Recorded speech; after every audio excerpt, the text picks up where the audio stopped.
শেষমেশ বাজাজকে সুস্থ করে দুর্জয়কে বাঁচালো রানী। সম্পূর্ণ জানতে ভিডিওটিতে একটি লাইক করে প্রথম থেকেই দেখতে থাকো। হ্যালো বন্ধুরা, টলিউড স্টুডিও পাড়া চ্যানেলে তোমাদেরকে স্বাগত। গল্পের শুরুতেই দেখা যায় রানী মনে মনে ভাবতে থাকে, দুর্জয় তো এখানেই এসেছে, তাহলে একবারও দুর্জয় আমার সাথে কথা বললো না, কি জানি কি হচ্ছে ব্যাপারটা। আর অন্যদিকে নিয়ে চলে এসেছে ওদেরকেই সেই জায়গাটাতে যেখানে দুর্জয় রয়েছে, আর রয়েছে আইসিইউ, আর সেখানেই রয়েছে মিস্টার বাজাজ। এরপরেই তখনই রানীদের যে স্যার রয়েছে সে কথা বলতে থাকে আর বোঝাতে থাকে যে একটা মানুষ যখন হসপিটালে আসে চিকিৎসার জন্য, তখন একজন ডক্টরকে অনেক বেশি শক্ত হতে হয়। আর সে সবসময় পেশেন্টকে এটাই বোঝাবে যে পেশেন্ট সুস্থ হবে, আমাদের দ্বারাই পেশেন্ট সুস্থ হবে, পেশেন্টকে ভরসা দিতে হবে। আমার কথা সবাই বুঝতে পারছো তো? না হলে কিন্তু বলবে, ঠিক আছে? কিন্তু রানীর মন তো পড়ে আছে দুর্জয়ের দিকে। দুর্জয় কি করছে, দুর্জয় কেন একবারও আসলো না রানীর কাছে, রানী সেই সমস্ত কিছুই ভাবতে থাকে। মাঝে মধ্যেই স্যার বলছে, রানী কি ব্যাপার বলো তো, তুমি কোথায় হারিয়ে যাচ্ছ? রানী তখন বলেন, না স্যার আমি কোথাও হারাচ্ছি না, আমি বোঝার চেষ্টা করছি সবটাই আর কি। তখনই স্যার আরও অনেক কথাই বলতে থাকে আর বলে, আমি এবারে তোমাদের আইসিইউতে নিয়ে যাব, সেখানে যদি পেশেন্ট থাকে তাহলে তোমাদের সামনে থেকে বোঝাবো, আর তারপরে দেখবে তোমাদের অনেকটা সুবিধা হবে। অন্যদিকে দেখা যায় দুর্জয় তো প্রচণ্ড ভয় পেয়ে গেছে। দুর্জয় ঘরে গিয়ে চিন্তা করতে থাকে, অবস্থা তো তার খারাপ, কারণ তার যদি ডাক্তারি লাইসেন্সটাই বাতিল করে দেয় তাহলে সে কি করবে, কি করে সে থাকবে, তার ইনকাম তো বন্ধ হয়ে যাবে। এই সমস্ত কিছুই ভাবছিল দুর্জয়। তখনই চলে এসেছে অনিশা আর বলে, কী রে জয়, তুই সব কী করছিস? তুই বলেছি না তুই রাগ করলে তোর মাথাটাকে ঠান্ডা করার চেষ্টা করবি, তুই এরকম জিনিসপত্র ভাঙছিস কেন, কি হয়েছে নাকি বলতো? দুর্জয় বলে, আমি পারছি না অনিশা, আমার খুব চিন্তা হচ্ছে, আমার জন্য পেশেন্টের এত বড় ক্ষতি হয়ে গেল, আমার খুবই ভয় করছে, আমার ডাক্তারি লাইসেন্স যদি বাতিল করে দেয় আমি কি নিয়ে বাঁচবো অনিশা, আমার তো ডাক্তারিটাই ছিল প্যাশন। আর তখনই অনিশা বলে, তুই একটু শান্ত হ জয়, তুই যদি এইরকমভাবে ভেঙে পড়িস তাহলে খুব মুশকিল, দেখ মিস্টার বাজাজ নিশ্চয়ই সুস্থ হয়ে যাবে, তুই এরকম করিস না। তখনই দুর্জয় বলে, না রে, আমার ভয় করছে, ভয় করার যথেষ্ট কারণ আছে, আজকে যা কিছু হয়েছে সব কিছুর জন্য দায়ী ওই রানী। হ্যাঁ, রানীকে আমি ছাড়বো না, I hate you Rani, I hate you.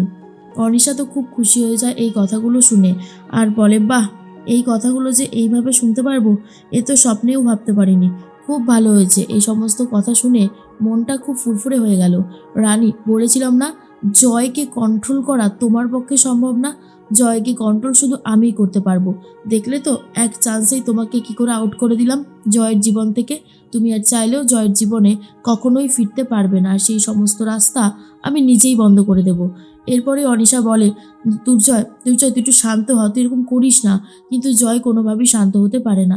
এর মধ্যেই রানীদের যখন প্রফেসর বোঝাচ্ছিল, তখনই বাজাজের পিএ ফোনে কথা বলতে থাকে আর বলে, ওই ডাক্তারটাকে আমি ছাড়বো না, ওই বদমেজাজি ডাক্তার যদি স্যারের কোনো ক্ষতি করে থাকে ওর ট্রিটমেন্ট করব আমি, ওর সমস্ত কিছু বাতিল করে দেবো, লাইসেন্স বাতিল করে দেবো, ওকে হসপিটাল থেকে বার করে দেবো, আর যা যা করতে হয় সবটাই আমি নিজে দাঁড়িয়ে থেকে করব, স্যারের যদি কিছু হয়। এর মধ্যেই রানী শুনে নিয়েছে কথাটা। তখনই রানী বুঝতে পারি মিস্টার বাজাজকে তো দুর্জয়ই দেখছিল, আর দুর্জয়েরই তো প্রচণ্ড রাগ, কিছু কি হলো আবার। এদিকে স্যার যখন বোঝাচ্ছিল তখনই রানী একজন নার্সের সাথে সাইড করে গিয়ে কথা বলতে থাকে আর বলে, আচ্ছা এখানে কি হয়েছে? তখনই নার্স বলে, আর বলবেন না, মিস্টার বাজাজকে তো এখানে নিয়ে আসা হয়েছে, ডক্টর দুর্জয় সেনগুপ্ত ওনার চিকিৎসা করছিল, মাঝখানে কি ভুল করেছে এই নিয়ে খুবই ঝামেলা হচ্ছে আর কি। তখনই রানীর ভয় লেগে যায়। এর মধ্যেই প্রফেসর বলে, রানী তুমি এখানে দাঁড়িয়ে আছো কেন? রানী তখন বলেন, না না স্যার, আমি একদম ঠিক আছি। রানী মনে মনে এটাই ভাবতে থাকে, একটা খবরও সেভাবে পাচ্ছি না, দুর্জয় এখানে এসে আমার সাথে একবার দেখাও পর্যন্ত করেনি, কি যে হচ্ছে। এর মধ্যেই স্যার বলে, আইসিইউতে আমরা এখন ঢুকবো, আর আইসিইউতে ঢুকলেই কিন্তু অনেক কিছু তোমাদেরকে বোঝাবো, তোমরা কিন্তু মন দিয়ে বুঝবে।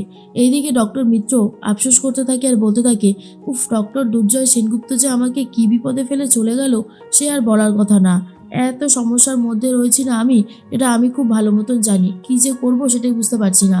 পেশেন্টের অবস্থা খুবই খারাপ হয়ে যাচ্ছে, যত সময় যাচ্ছে পেশেন্ট একদমই রিকভারি করছেই না, উল্টে অবস্থা আরও খারাপ। এর মধ্যেই প্রফেসর রানীদেরকে নিয়ে ঢুকতে যাবে বলে ঠিক করেছে। তখনই সিকিউরিটি বারণ করে আর বলে, না, ভেতরে ঢোকার পারমিশন নেই।